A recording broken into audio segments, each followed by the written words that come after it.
Muy buenas noches, soy médico residente segundo año del Hospital Nacional Obispo Loaiza, Sergio Paitán Palomino. La actividad que voy a realizar es telecapacitación en lo que es hipertensión pulmonar. Ya pues, viendo un poco de la historia de la circulación pulmonar, ya en el libro de Canon de Avicena, pues ya se publicaba pues las primeras observaciones sobre lo importante que era la circulación pulmonar. Y un médico sirio, pues Ibn al-Nafis, pues considerado el padre de la circulación pulmonar. Él ya había escrito la circulación pulmonar. Entonces, actualmente, pues tenemos en el primer simposio realizado en Ginebra en el 73, con que se considera pues como hipertensión pulmonar una presión arterial pulmonar media mayor a 25 milímetros de mercurio. Esto pues en reposo y diagnosticado por un cateterismo cardíaco derecho, ¿no? El punto de corte de 25 milímetros de mercurio pues fue reconocido como algo arbitrario, algo empírico, y, y la definición pues hemodinámica permaneció pues invariable a lo largo de estos años. Fue tanto pues que en un estudio publicado pues en más de 1000 personas sanas, pues donde se les realizó un cateterismo cardíaco derecho, cuando concluye que, pues, que la presión arterial media pulmonar normal es de 14 más menos 3 milímetros de mercurio, independientemente pues de la edad, el sexo y la raza. Y le suman dos derivaciones estándar. Pues se concluye pues con una presión arterial media más de 20 milímetros de mercurio encima del límite superior. Entonces pues se define pues ya una resistencia vascular pulmonar con una presión arterial media menos presión capilar sobre el gasto cardíaco, ¿no? Y una resistencia vascular pulmonar más de 3 unidades Wood. Esto pues en lo que es la presión de cuña. Ya pues ya en el NISA de 2018 ya se logra definir, ¿no?, lo que es hipertensión precapilar, una presión arterial pulmonar media más de 20 milímetros de mercurio, una presión capilar cuña menos de 15 milímetros de mercurio, una resistencia vascular pulmonar más de 3 unidades Wood, y que comparte pues con los grupos clínicos del 1, 3 y el 4 y el 5. Y una postcapilar aislada con una presión de la arteria pulmonar media más de 20 milímetros de mercurio, una presión capilar pulmonar más de 15 y una resistencia vascular pulmonar menos de 3 unidades Wood, y que agrupa pues a los grupos 2 y 5. Y una combinada pre y postcapilar, donde tanto la presión de la arteria pulmonar más de 20, una presión capilar pulmonar más de 15, o presión cuña, y una resistencia vascular pulmonar más de 3 unidades Wood, que agrupa pues 5. Las guías europeas pues de 2015 se clasifican la hipertensión en 5 grupos, ¿no? Pero el simposio de Niza del 2018 se mantienen los 5 grupos, pero con algunas modificaciones, con 3 objetivos principales. Primero, pues va a identificar el grupo de pacientes con test de vasorreactividad positiva y respuesta a largo plazo al tratamiento con antagonistas de calcio. 2, actualizar el grupo de hipertensión de la arteria pulmonar inducidas tanto por fármacos y 3, reclasificar a su grupo de enfermedad veno-oclusiva pulmonar, hemangiomatosis capilar y la hipertensión pulmonar persistente. Entonces pues tenemos una hipertensión pulmonar arterial precapilar como el primer grupo, un grupo 2 con difusión ventricular izquierda que es postcapilar, el grupo 3 las neumopatías, las hipoxemias, el grupo 4 pues las neumopatías tromboembólicas crónicas, y el grupo 5 pues que es causa multifactorial que no está muy clara. Muy importante también es la clasificación según la Organización Mundial de la Salud para la hipertensión pulmonar, donde clasifican pues paciente con hipertensión pulmonar pero sin limitación a la actividad física, ¿no? La actividad física ordinaria no causa fatiga, no hay disnea, no hay dolor de pecho, ¿no? Y la clase funcional 2 de la OMS, pues pacientes con hipertensión pulmonar que provocan una ligera limitación a la actividad física, se sienten cómodos en reposo, la actividad física ordinaria produce fatiga o disnea indebida. Y la clase funcional 3, pues ya pacientes con una marcada limitación a la actividad física, ¿no? La actividad física es inferior a la normal, ¿no? Causa fatiga, disnea. Y la clase funcional 4 de la OMS, pues pacientes con hipertensión pulmonar que resultan en incapacidad para realizar actividad física sin síntomas. Estos pacientes ya manifiestan signos de insuficiencia cardíaca, puede haber disnea, fatiga o incluso en reposo, ¿no? Entonces, pues, ya lo habíamos mencionado como primer grupo, los 5 grupos. Fisiopatológicamente, pues, vamos a encontrar, ¿no?, alteraciones a nivel de lo que es el endotelio, ¿no? Va a haber disfunción endotelial, va a haber un incremento de las endotelinas y disminución de los vasodilatadores, va a haber tanto vasodilatación y vasoconstricción, que de una u otra manera van a alterar la disfunción del endotelio, va a haber un desbalance, ¿no?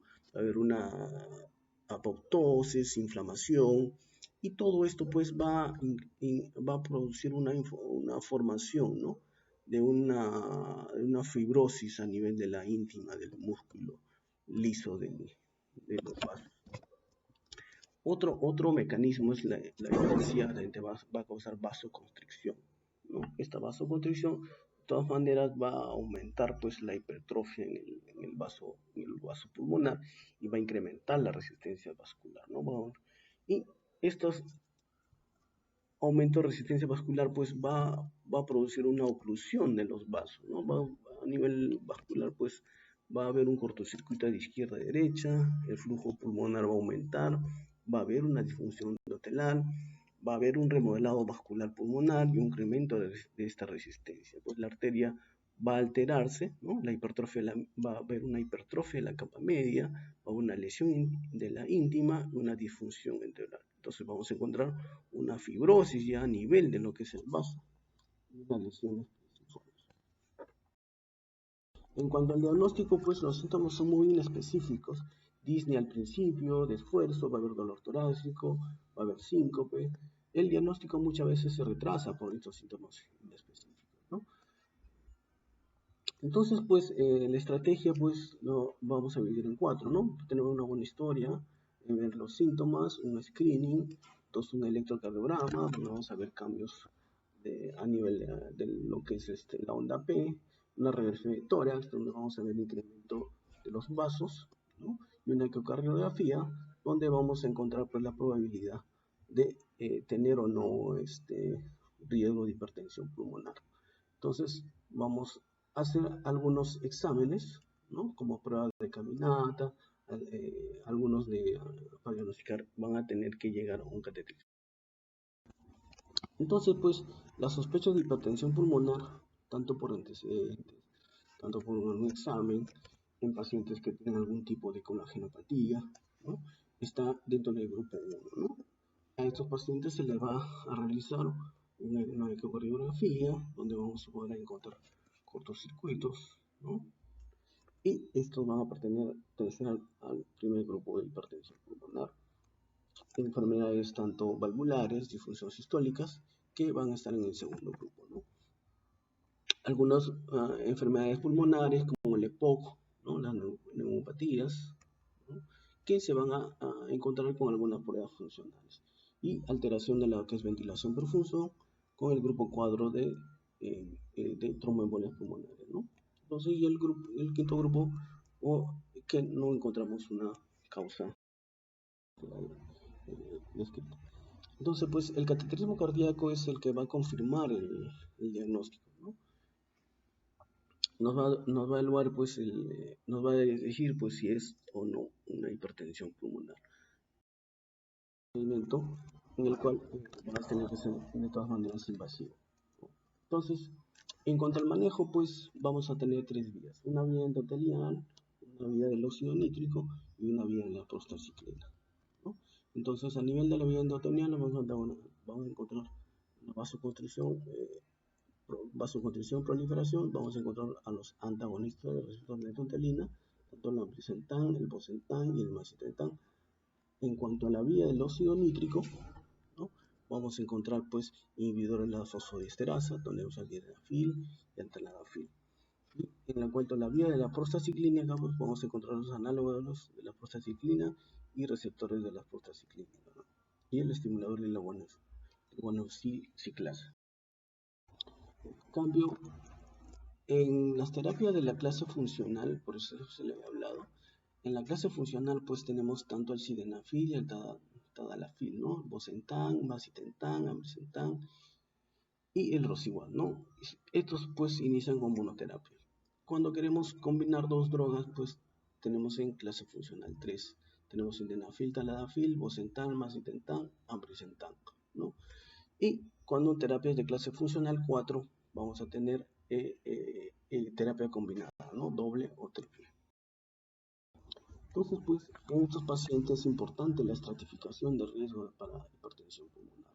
Los de bajo riesgo va a ser clase funcional 1 a 2, riesgo intermedio de 3 y riesgo alto riesgo, pues los de clase funcional 4, ¿no? Tanto va a estar de acuerdo a la estabilidad clínica, a su progresión, al test de la caminata, a los peptonatriuréticos.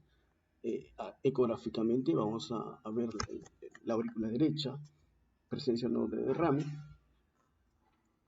y de acuerdo pues a esta clase funcional, si es de bajo riesgo, ¿no? Si es de riesgo intermedio o es de riesgo alto, ¿no? 3 criterios nos van a dejar de bajo riesgo, riesgo intermedio sin criterios de bajo ni alto riesgo, y el de alto riesgo al menos 2 criterios de alto riesgo incluidos. Que sí. En cuanto a las recomendaciones sobre la eficacia de la monoterapia farmacológica para la hipertensión pulmonar, en el primer grupo pues tenemos a los bloqueadores de canales de calcio, ¿sí? Pero los antagonistas del receptor de la endotelina, tanto el ambrisentan como el bosentan, en la clase funcional 2 de la OMS tienen indicación 1A, ¿no? Tanto en clase funcional 3 también son 1B. Y los inhibidores de la fosfodiesterasa, tanto sildenafilo como tadalafilo, van a tener también 1A en clase funcional 2, el sildenafilo, y 1A en clase funcional 3, ¿no? También encontramos estimuladores de la guanilinato ciclasa con 1B y 1B en clase funcional 2 y 3. Y antagonistas del receptor IP, el Celecipat, ¿no? Tenemos 1B y 1B. Entonces, pues, el algoritmo de la hipertensión arterial, vamos a ver en qué clase funcional está. Se le va a hacer una prueba reactiva. Si es una prueba reactiva, responde a una prueba reactiva, vamos a darle bloqueadores canales de calcio. Si es que no, vamos a determinar qué clase funcional es. Y si está en clase funcional 1, hay que observarlo, hay que ver los factores de riesgo. Si está en clase funcional 2, podremos dar preferente a ambrisentan o tadalafil.